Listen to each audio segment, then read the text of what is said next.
After driving by jeep from Kagbeni to Kalapani, we stopped at our favorite tea house and spent the afternoon climbing a local mountain to get to some nice viewpoints. And from here we could take in a number of large mountains like Dhaulagiri, Tukashe Peak, and the Annapurna range as well. Next morning, got up early and set out down the road.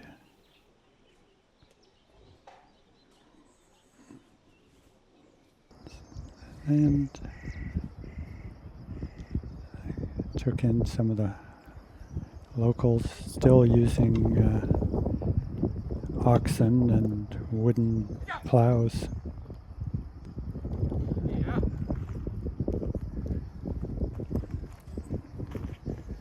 You have to follow the road for a fair distance before you can cut off and take the old original Annapurna circuit track. It passes through a lot of nice little villages that don't get as much traffic as they used to now that there's a paved highway that passes through this valley. There's still lots of opportunity to hike on the trails without having to spend all your time on the road. So it's definitely still worth doing.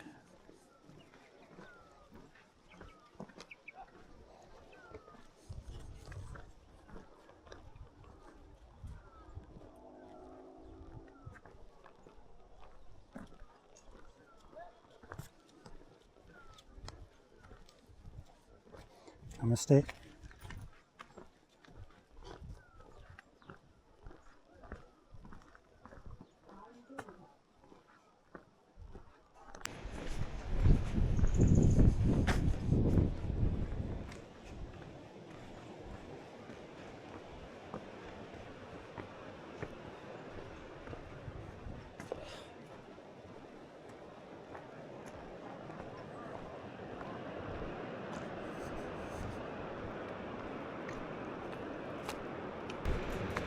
It's always interesting to see locals. If you need a basket, you make a basket.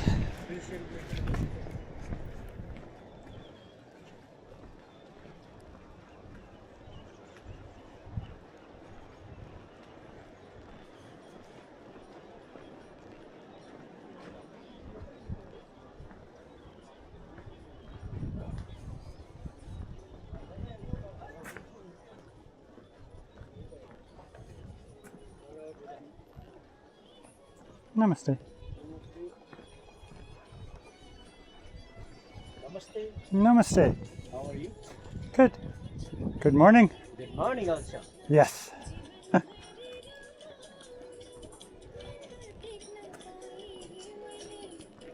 Somebody out doing the washing.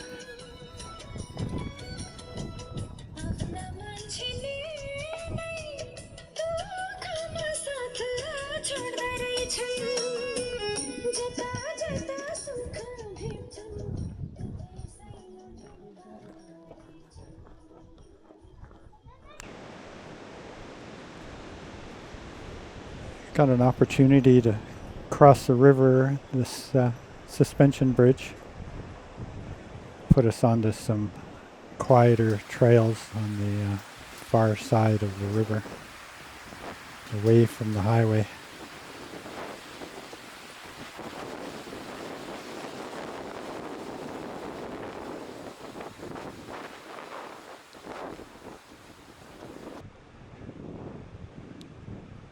This bridge has taken a bit of damage from time to time from rock falls.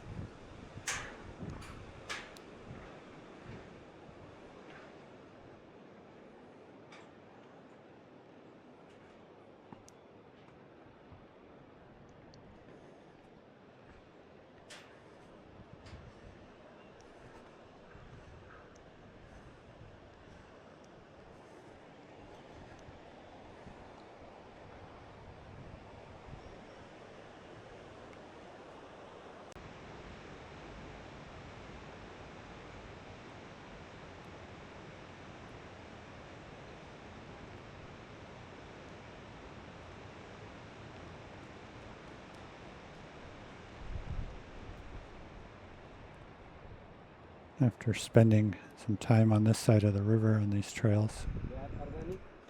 We came across some berries. Ramesh never passes up a berry bush.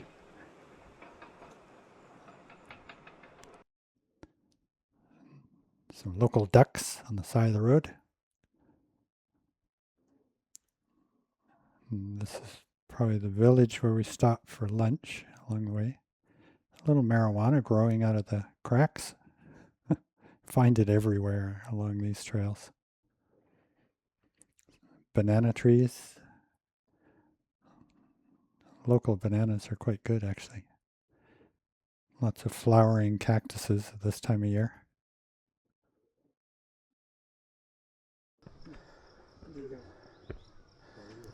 And more climbing we had.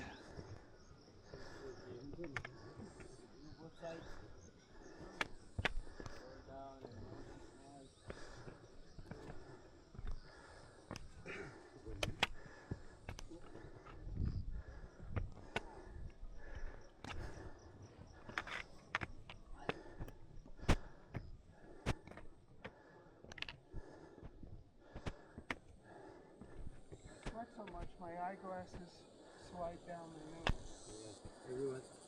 I have a pair of cookies in my bag, but I'm not going to try to figure out where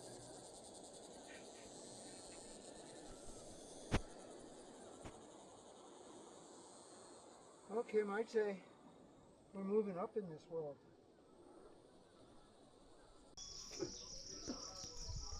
At this elevation, you see more the water buffalo. Up higher, you'll find yaks. Down lower, you'll find actual cattle.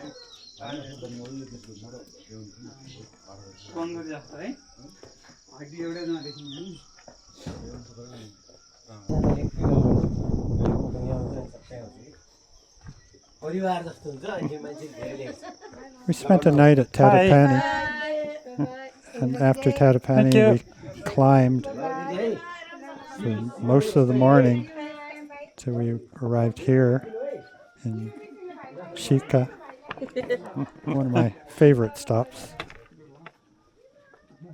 And we then next morning left Shika.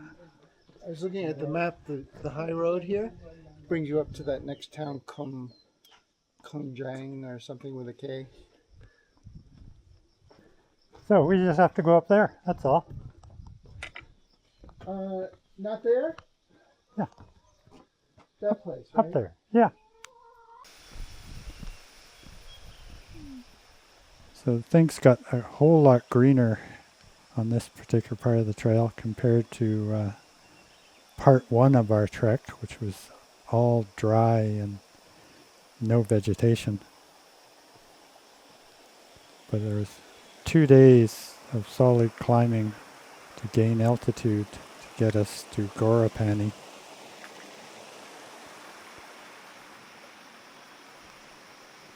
So it's a fair bit of work to be had over those 2 days.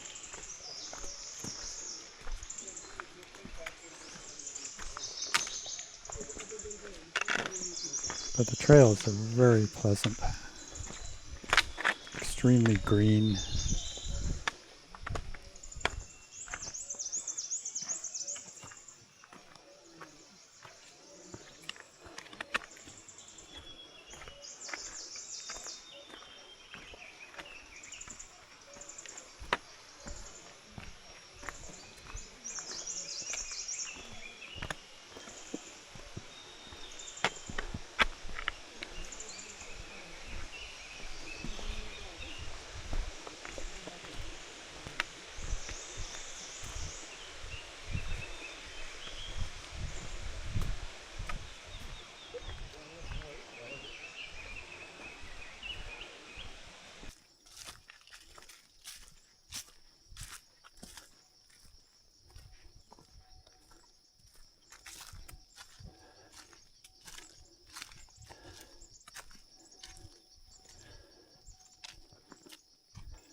After a night in Gorapani, we headed straight up and over the next ridge to take us to Tadapani, not to be confused with Tatopani, which is what we left behind.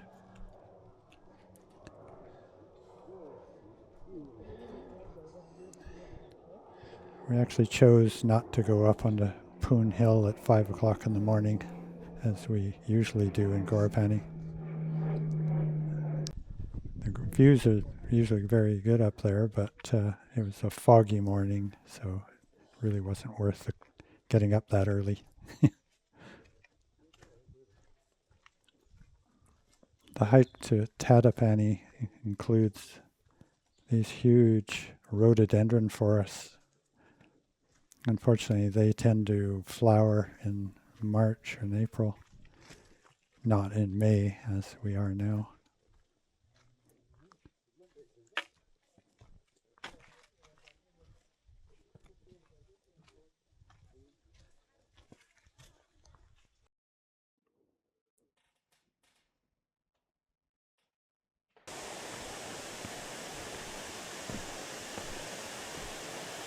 After Tadapani, dropped down through a lot of these river beds, following the water system down.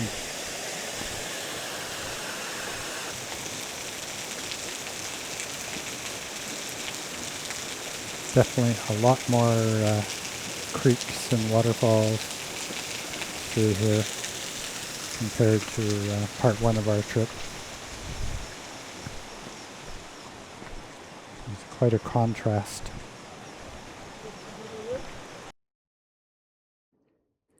Our first sightings of the Annapurna Range, which is where we're headed, is Annapurna Base Camp.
Machu Picchu,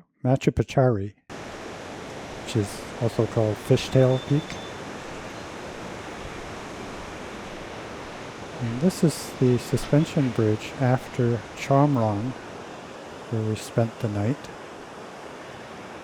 And it was a long hike down rock steps down to this bridge, across this gorge, and then we had to climb back up again the same amount.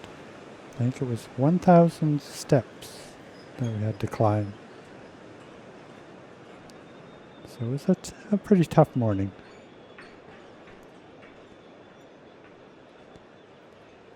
But that's one of the features of the Annapurna Base Camp trek, is it crosses up and over several ridge lines that come down to the main river that we follow all the way up to base camp.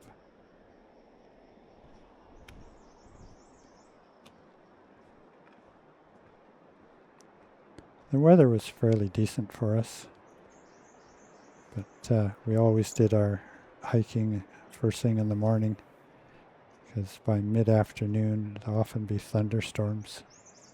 And by evening, they're guaranteed thunderstorms. But we managed to avoid them mostly.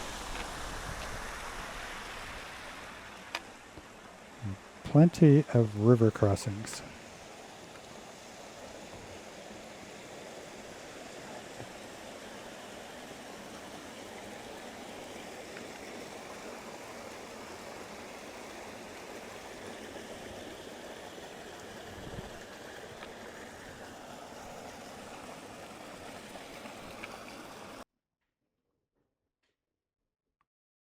This is the valley we followed, staying at these various tea house spots along the way.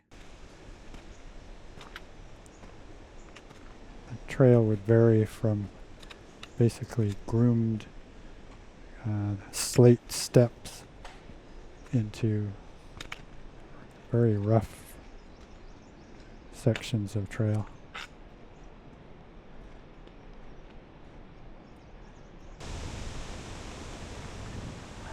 This was a holy site along the trail. It basically celebrated the was 108 waterfalls that came down these cliffs on the other side.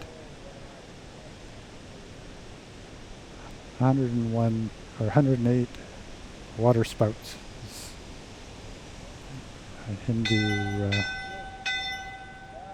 site in several places in Nepal.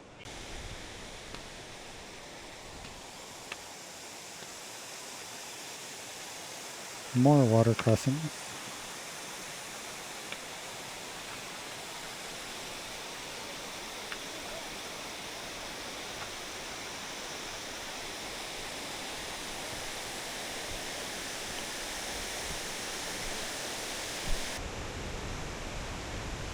One afternoon we took a short walk out from our tea house, take a look at the upper parts of the river that we followed.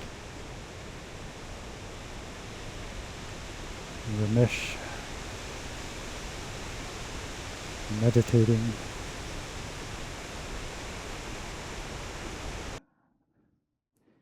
Just taking a break.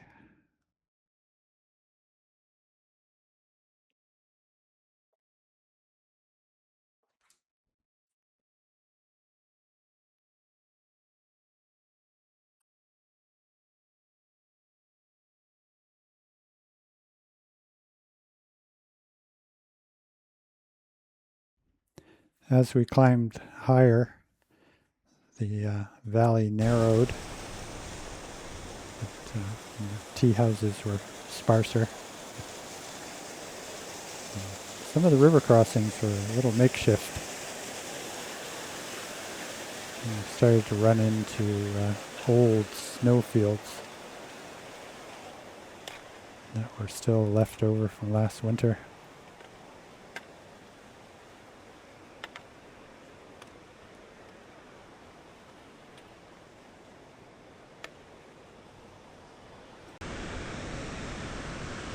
This is one of the few ice field crossings that we had to make. But it gets quite soft under the heat of the day. The footing is not bad.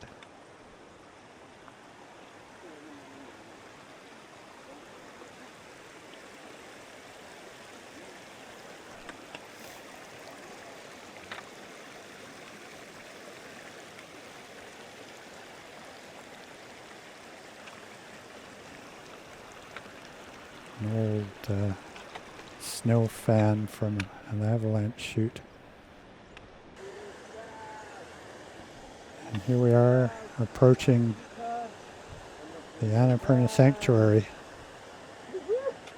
which is basically surrounded by 8,000 and 7,000 meter peaks.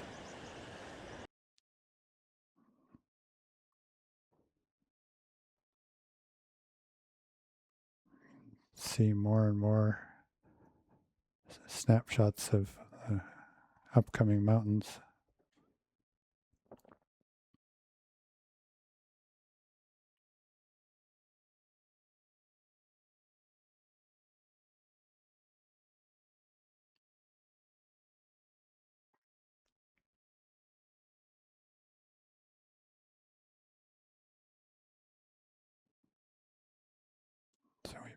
passed by Machapachari Base Camp, which is a smaller group of tea houses. Some people choose to stay there rather than the Annapurna Base Camp. The Annapurna Base Camp can get quite busy. Still a few flowers left over up in the meadows. Here we are getting up right up into the sanctuary. Came across this bird. It looked plain until it took off, and then it was brilliant violet. A few flowers growing on the rocks. And finally, Annapurna Base Camp, our destination for this half of the trek.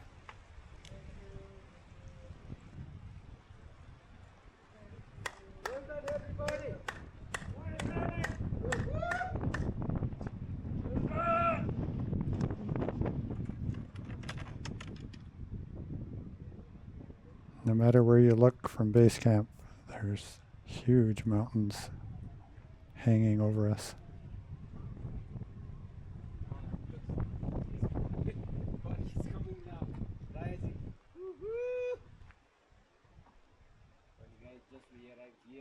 Good timing. Oh, yes. You're so good with the weather, Ramesh. Thank you, my friend. So now We spent the rest of the day wandering up past base camp to get sights of the glaciers and more of the mountain views.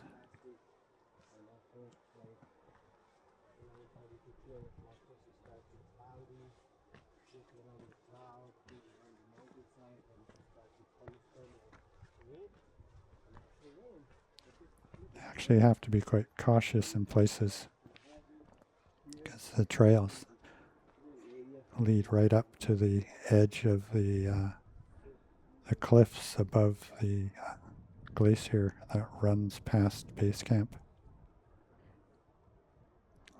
They're very shaky cliffs.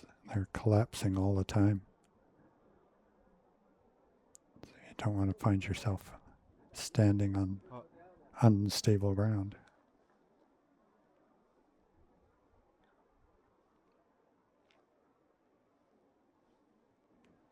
Machapachari off in the distance once again.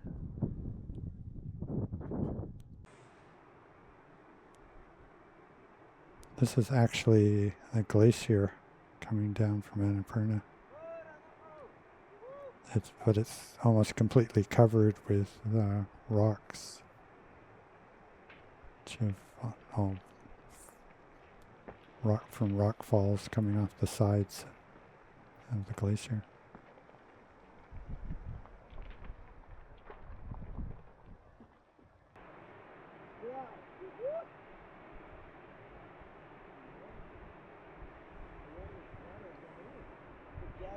Waterfalls from the melting glaciers up above. So I'm telling them from here looks like they are attached together, right?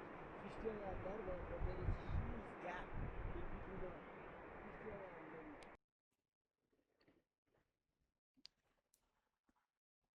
then. Here we are watching sunset over the mountains. Some of the evening clouds rolling in. We're pretty lucky with getting clear views in between the evening clouds. Next morning, had some last views, the glaciers and the mountains.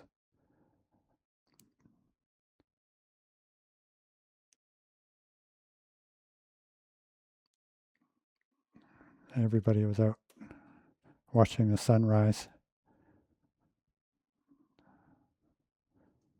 You can see people heading up to the classic viewpoint.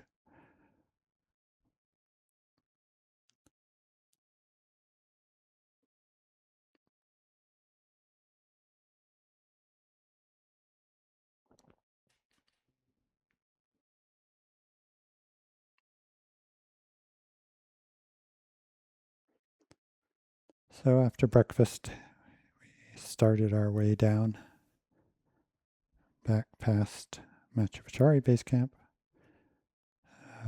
This is Herzog, the first person to climb Annapurna. And some pretty wild river crossings.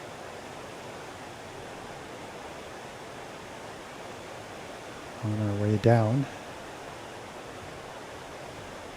leaving Annapurna Base Camp behind.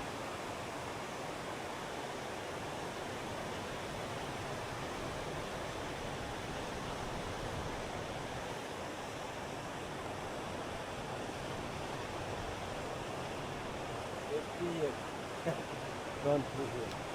What is this that they on the bypass? I saw it on the map.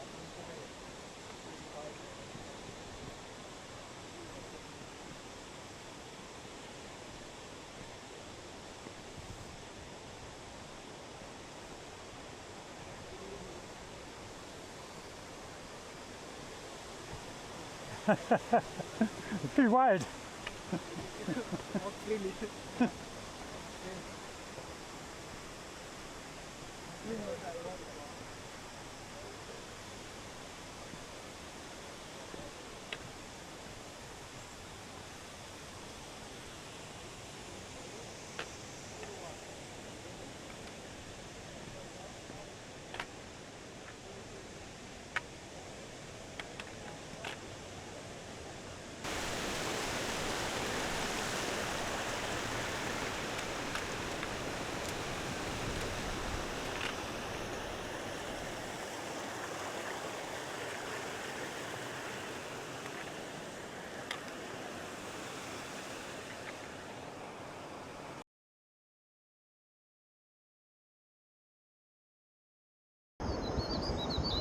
The far hills are where Kalapani is, which is how we came into the ABC circuit.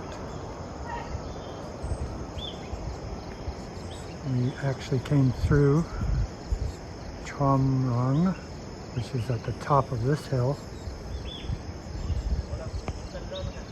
We then went down and back up again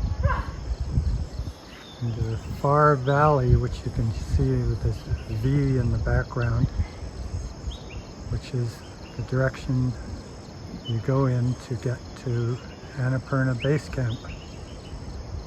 We then came back the way we came, back over this hill at Chomrong, and back down to where we are here in Janu. Tomorrow, we'll be leaving here, crossing a suspension bridge you can barely see through the trees down below, and then across this mountainside across from us, and then across to the far left side of this valley ahead to a town you can barely see, which is called Landruk. I can remember it. And from there, we're going to continue along these mountainsides and up and over the far ridge, hopefully through a low point in the ridge, to Pothana. And from Pothana, we'll spend another night and continue down to Pedi, where we'll catch a taxi back to Pokhara and let's call it civilization. We'll get a decent shower and maybe get our clothes finally cleaned properly. And that'll be the end of our trip.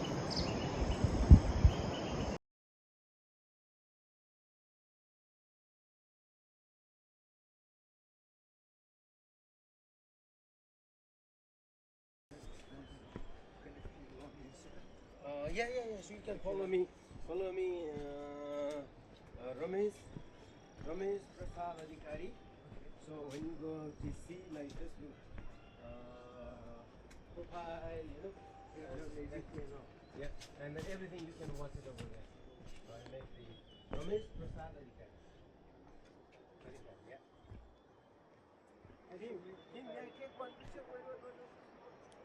This is one of the longest suspension bridges in Nepal. It's pretty long.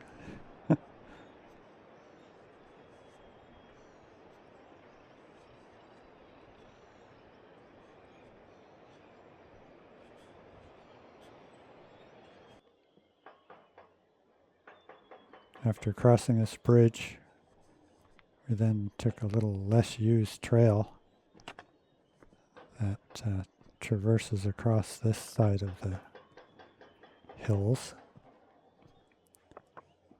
And eventually led to another suspension bridge before heading up that hillside to Landruk, which is our next overnight stop.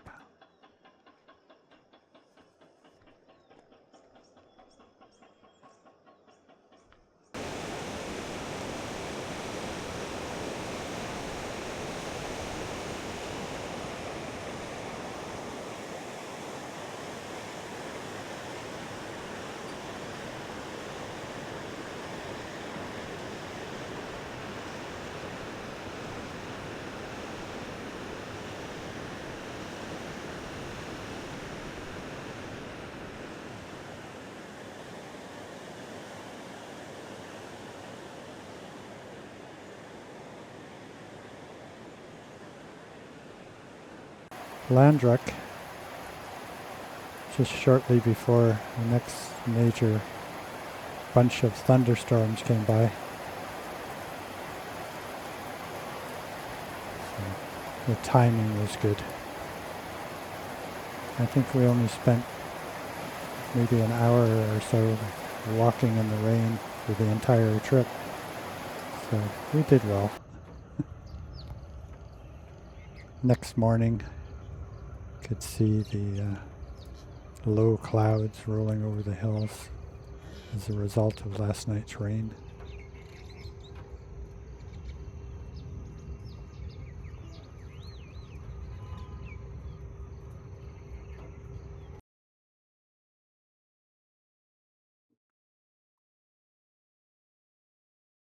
Final views of the mountains behind us as we head out. Leaving Landruk takes us out on a pleasant trail that traverses this whole hillside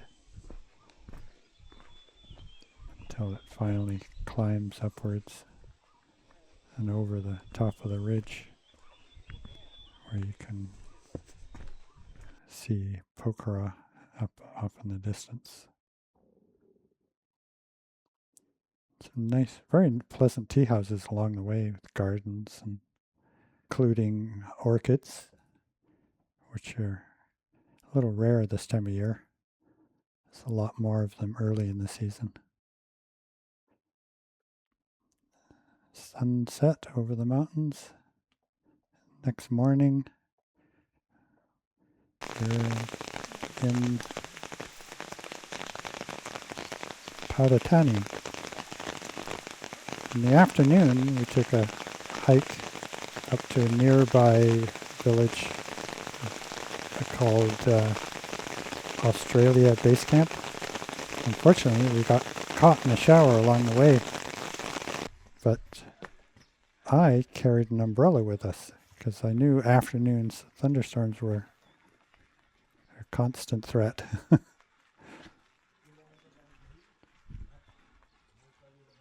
So this is the Australian camp. It's just a group of very nice little tea houses. It's quite popular for trekkers.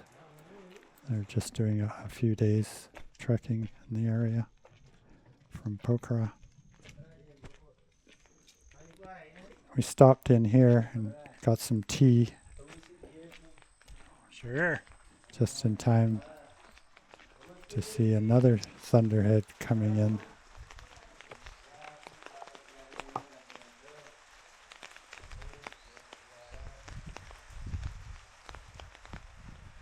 So we quickly finished our tea and headed back to our own tea house, only to be caught in the rain once again.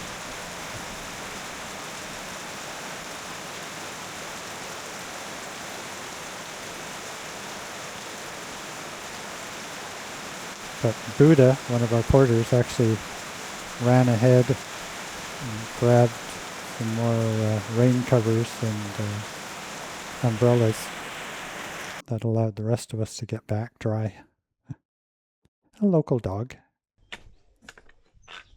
There's all kinds of different variations of dogs in these villages. Some of them will end up following you from one village to the next, just to keep you company.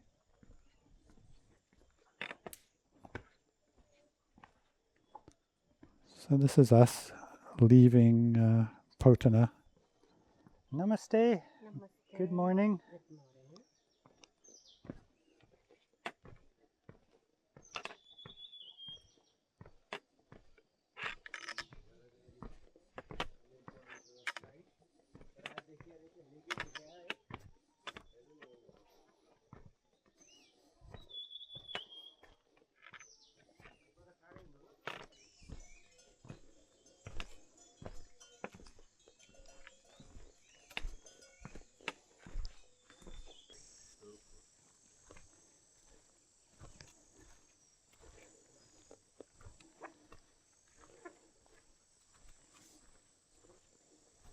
Wow, look at the bus. Oh, you see the tail on him? Yeah. That's beautiful. I wonder what that is. The tail is longer than the body. Yeah. There is a kind of bird called Now, yes, I can shoot. Our last day on the trail was actually very pleasant.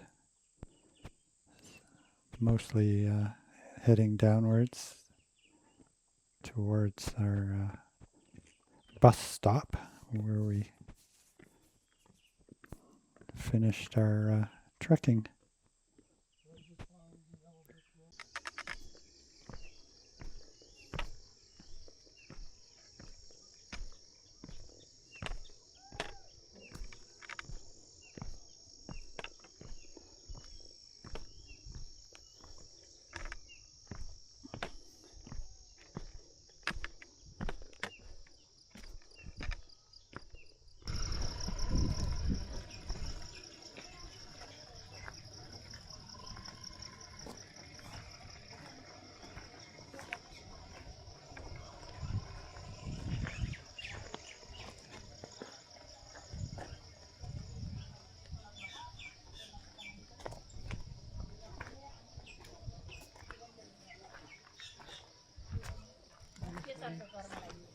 Namaste.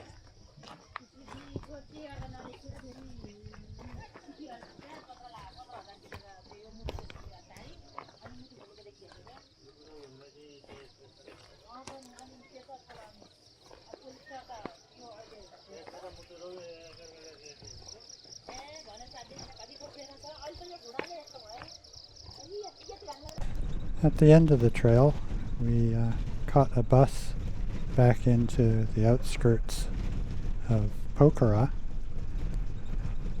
which is where we caught our first flight to Johnson on the way up to the Upper Mustang.